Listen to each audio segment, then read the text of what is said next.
Hi, it's Pam Hendrickson, and welcome to another edition of my business blog. What I want to do this week is answer a really great question we got from a client and colleague of ours, Bruce Jones. So shout out to you, Bruce, for asking this very important question, which is how do you get customers to stick with your content and complete what you're sharing with them inside your training course? And specifically, here's how Bruce asked the question. He said, I would love to see a video on ideas about getting people to actually do the course. I find that engagement can fall off very quickly. So that says to me, make the courses short, but what are some of the things to think about to keep people engaged and watching? Now, I love this question, Bruce, because it is one of the things that keeps us awake at night as content creators and product creators. You know, I think sometimes it's so easy to spend so much time and focus about what it takes to get someone in your course. But as soon as you start getting people in your course, you realize, oh my gosh, I really need to support these people in following through. So I have 5 tips that you can use and try on to help you with that engagement and help people through your course so that they get the results they're really looking for. So here are 5 tips that will help you in the process. And only one of them, Bruce, actually has to do with the length of your videos, but I will talk about that. But the first tip I want to give you is about your overall framework for your content.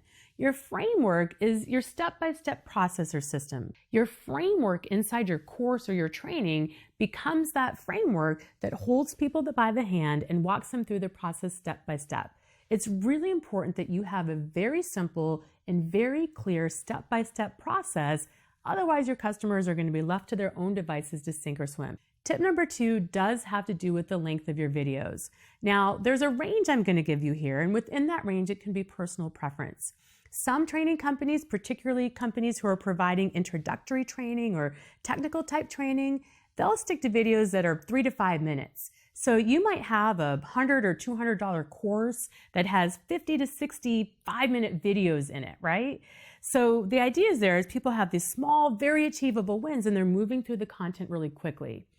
What I find is if that you have a training course that has a little more to it to master, maybe it's more like a 5 to 10 hour course, and maybe it's more of a, process or structure that they need to learn. So in my case, I would use the example of me teaching people how to create online training, right? It's 5-minute bites might be a little bit too small for me to get enough depth to people where they can take each step and follow through. So in that case, what I tend to prefer for a more robust training course is I tend to prefer maybe 3 to 7 modules, right? Like 3 to 7 main chunks. And then within each chunk, each of your videos are going to be no more than 20 to 25 minutes long. Listen, a lot of research has been done over the years about the ideal length of audio or video. Give people video, audio, and PDFs because some like to watch, some like to listen, and some like to read. And the more you can cater to different learning styles, again, the more likely they're going to follow through. Tip number 3 is make sure that you're communicating with people along the way. There's something beautiful in the world of online marketing called email autoresponders. I'm sure you've heard of them, but the idea is even if you're not delivering your training live online, you're still sending customer emails throughout their journey to keep them encouraged, to let them know what's coming up next, to reinforce what they've done. And the messaging in those emails is, here's where you've been. Listen, don't feel behind. You're doing great no matter where you are in the process. The content's here for you to come back to. Here's what's coming ahead. I'm really excited. I hope you're getting value. Remember, even one distinction makes a big difference. So they're encouragement emails, and they're emails that are also designed to tease what's coming next in the program. That's a big help to getting people follow through. That's tip number 3 is emails. Tip number 4 is to provide some form of Q&A. Now, there's a few ways you can do this. You can, in most membership site platforms, you can turn on a feature that allows commenting inside an individual module or video. I love this because then people can comment right on that specific session and ask their question, and you can go in and answer at your leisure. What's great for me that I love is a system I use, New Kajabi. It sends me an alert every time a customer comments on something inside my membership site. So that's my cue. I know to go in and make sure their question gets answered. The other thing you can do is live Q&A calls. Even if your course is something you're selling on an evergreen platform, meaning you're selling it ongoing, you can do Q&A calls once a month, once every couple of weeks ongoing to get your customers' questions answered.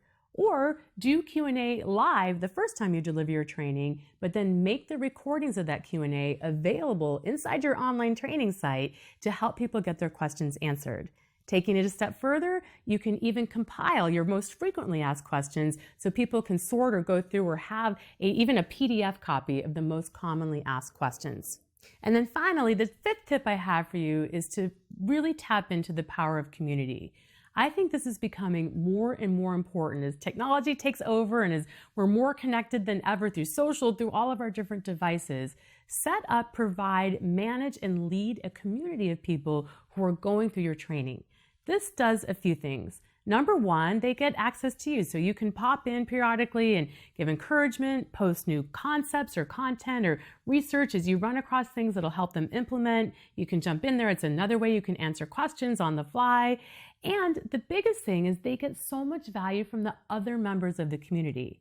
Remember, when people are inside a community, like a private Facebook group, or you can use forum software if you want to do it that way, but they're having the opportunity to have all the other people in the training give them feedback, troubleshoot their problems, crowdsource their questions or decisions when they're following through, and support each other. Those relationships not only help people get their questions answered, sometimes your customers will not only even answer questions for you, but they'll do a better job answering the questions than you might have done. Not always, but a lot of times they do. Number two is that your customers provide that extra layer of support and encouragement. And they also develop relationships with each other that sometimes not only develop into friendships, but can develop into business relationships and business joint venture partnerships. So community is such a powerful way to help your customers. And when they're inside the community, that'll be another reminder, another place of encouragement to get them to follow through. And then finally, if you have a question that you would love to see me answer in one of my upcoming blogs, please leave that question in the comments below, or just let my team know, send us an email, and we'll be sure we tackle that topic for you in one of my upcoming trainings. I appreciate so much this opportunity to connect with you. Leave your comments below. Thanks again, Bruce, and I'll look forward to seeing you in the next training. In the meantime, as always, go out and make it a great day. Bye for now.